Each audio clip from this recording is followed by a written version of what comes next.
विविध गावातून अनेक गावातून जे भक्त मंडळी डोंगरे देवाचे जे खरे भक्त आहेत ते उपस्थित इथं आहेत. आपल्या गावच्या सर्व माय माऊली आज त्यांच्या घरचं सर्व जे काम आहे ते उरकून आज सगळ्या डोंगरे देवाच्या आरतीला इथं आलेले आहेत. त्याचबरोबर सर्व गावातील प्रमुख कार्यकर्ते, डोंगरे देवाचे भक्त आणि संबंध नियोजन करणारे सर्व संयोजक मित्रांनो, डोंगरे देवाचा कार्यक्रम आपण सगळीकडे पाहतोय. हा डोंगरे देवाचा कार्यक्रम म्हणजे उज्जत कार्यक्रम आहे. हा पूर्वापार आपल्या वाडवडिलांनी जोपासलेला कार्यक्रम आहे. पूर्वी लाऊडस्पीकर नव्हता तरी सर्व देव अशाच प्रकारचे घुमायचे, विस्तव खायचे.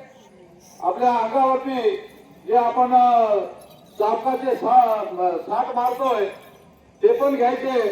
आज एवढं लाईट आहे, लाऊडस्पीकर आहे, सगळे साधनं आधुनिक आहेत, पण तरी परंपरा मात्र आपली जी काही वाडवडिलांनी चालू ठेवलेली आहे ती परंपरा चालूच आहे.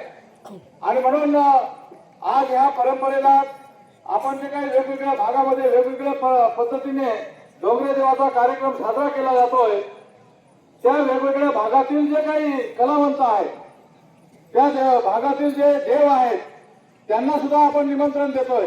कुंभाळेचे आणि पेठ तालुक्यातील 4-5 गावचे लोक करवंदीच्या काट्यावरती नाचतात आणि करवंदीचे काटे एकदम टोकदार असतात, परंतु ते नाचून पूर्णपणे त्याचे म्हणजे चुरा केला जातोय, भुगा केला जातोय. म्हणजे काटे तर मोडून टाकतात, पण ते काट्याला जी फांदी असते त्या फांदीचा सुद्धा भुगा करून टाकतात. अशा प्रकारे जे काही त्यांच्या अंगामध्ये देव येतो त्या देवाच्या प्रभावाखाली सगळं काही ते करतात. त्याचबरोबर आज आपण